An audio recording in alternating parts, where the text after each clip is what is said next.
Bonjour, bonsoir, bienvenue dans ce nouvel épisode, troisième épisode de Question for the Culture.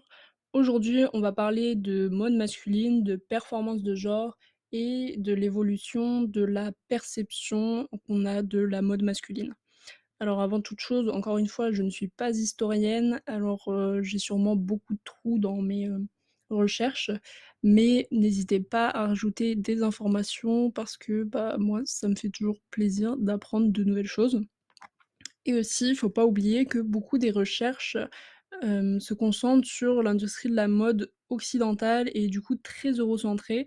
Du coup, je pense que, pour vraiment pouvoir traiter de la mode masculine entièrement, il faudrait aussi s'intéresser et explorer l'histoire et les traditions vestimentaires hors Occident, même si ces traditions vestimentaires ont aussi, je pense, été beaucoup perturbées par le colonialisme. Parce qu'en fait, le vêtement, ça a été considéré comme un reflet de la modernité et du coup, il a été utilisé comme, un supposé moyen de démontrer une certaine modernité et une supposée, encore une fois, supériorité par rapport aux autres.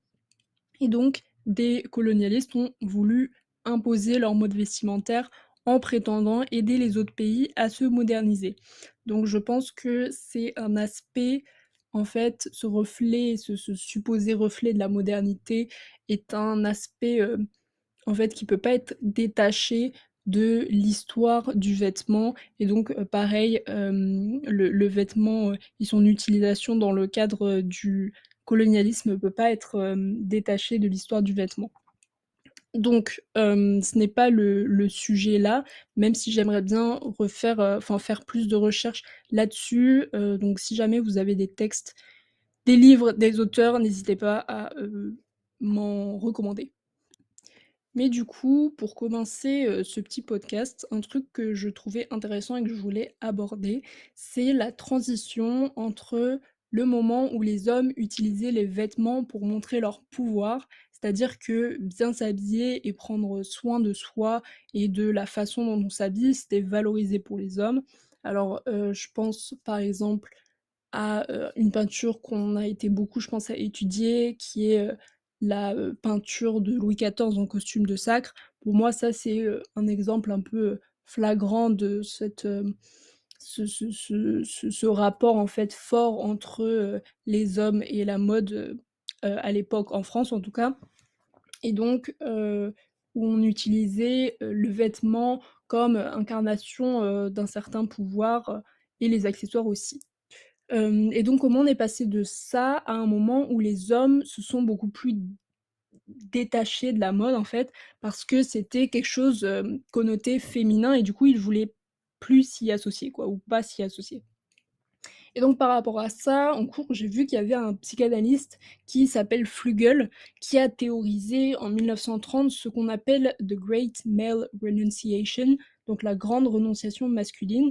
Et du coup, je voulais un peu explorer ça, j'ai lu de nouvelles choses là-dessus, et je vous mettrai la source du document en biographie, mais du coup, je vais citer quelques trucs que j'ai lus par rapport à ça.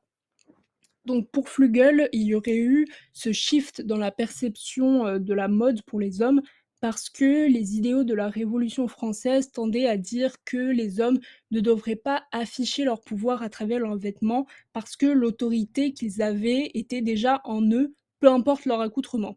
Et donc pour lui, c'est avec ça qu'on a eu cette transition et qu'on est passé de la décadence de l'aristocratie à des tenues et uniformes sobres comme, le costume, noir, voilà, très, traditionnel et qu'on voit partout.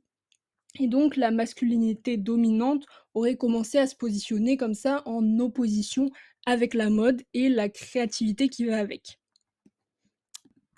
Ensuite, cette renonciation de l'esthétisme, de porter une importance à son apparence, elle est aussi due à une restructuration des classes sociales avec la bourgeoisie qui, a mis en place notamment des rôles très genrés, des certains goûts et cetera. Et donc, on pensait la mode comme un territoire féminin qui serait superficiel car lié à l'apparence et duquel les hommes devraient se séparer parce qu'eux, seraient intellectuels et du coup, ils devraient s'intéresser à des activités plus intellectuelles.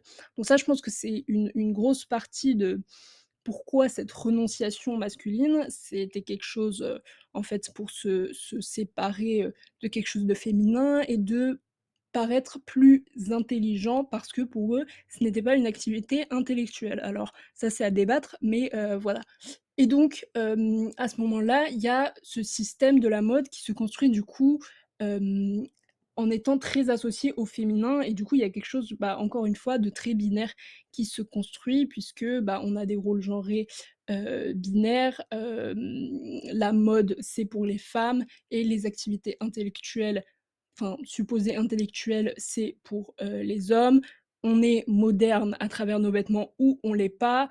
Voilà, donc il y a ces choses, très binaires qui se construisent et du coup la presse, de mode va être tout le temps liée à la femme et on va mettre beaucoup plus de temps à parler de la mode masculine, et même si jamais un homme s'intéresse à la mode, il devait un peu se montrer viril grâce à d'autres éléments, sinon, bah, c'était pas un vrai homme, quoi.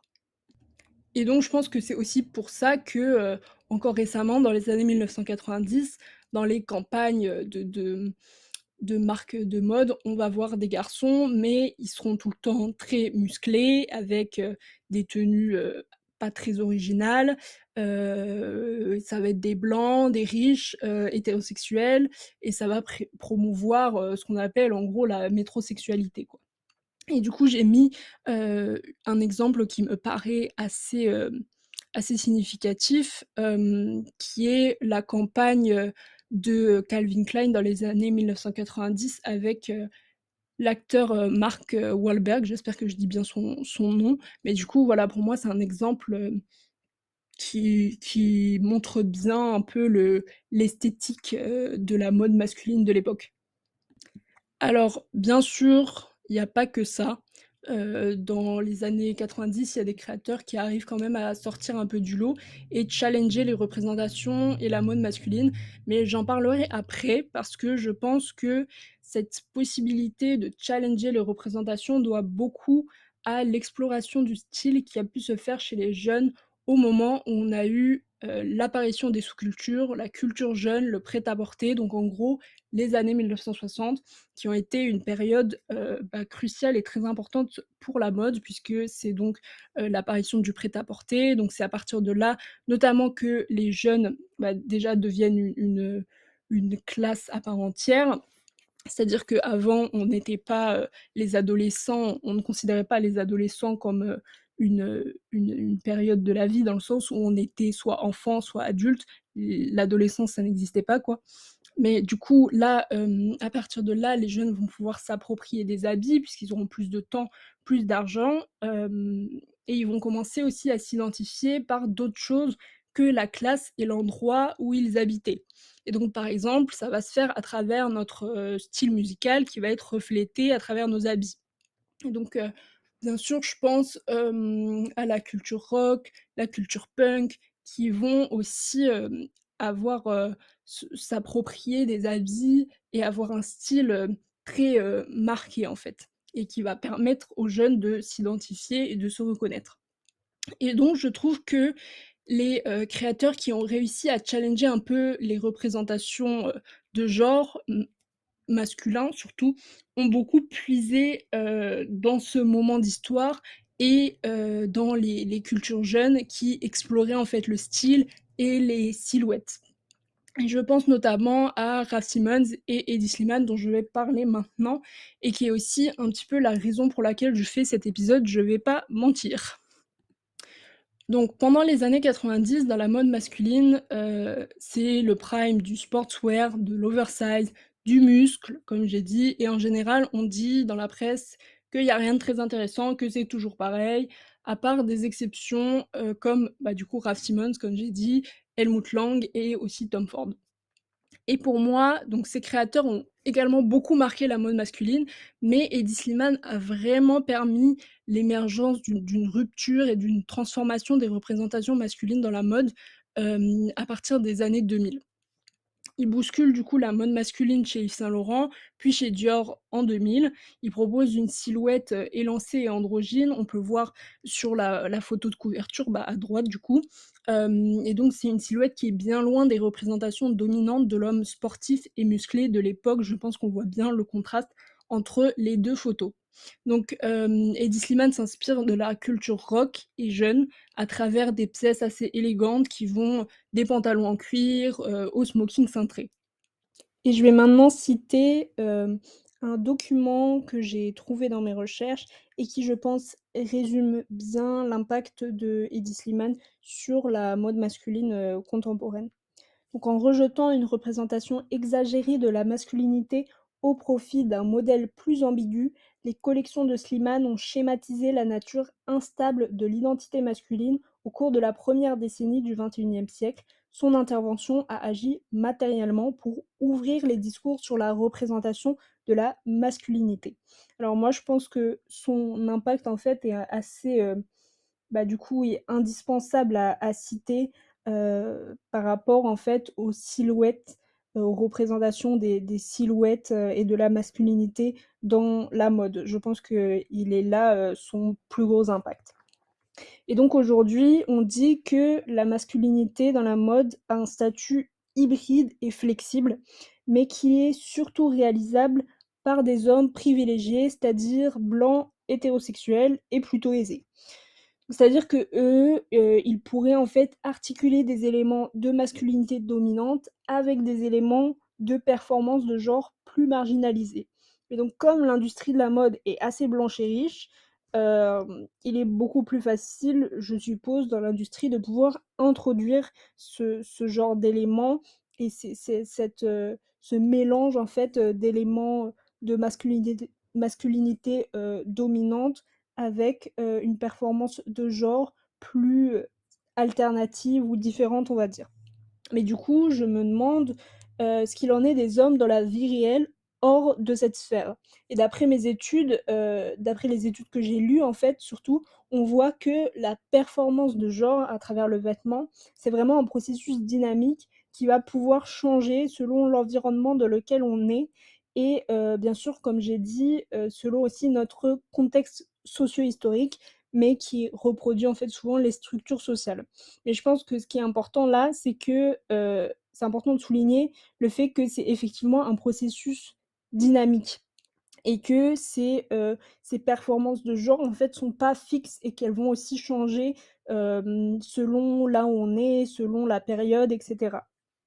Et du coup, pour, conclure un petit peu ça, je pense qu'on voit autour de nous, en tant que jeunes, surtout, que la mode, c'est quelque chose qui touche aussi maintenant les hommes et on peut voir même sur, TikTok énormément d'hommes qui s'y intéressent. Je pense qu'encore une fois, la culture musicale et ses liens avec la mode, donc je pense à Kanye West, et plus récemment Playboi Carti. Aujourd'hui, il y en a plein d'autres et pas que dans le rap. Ça permet vachement de créer une porte d'entrée pour de nouvelles personnes dans la mode.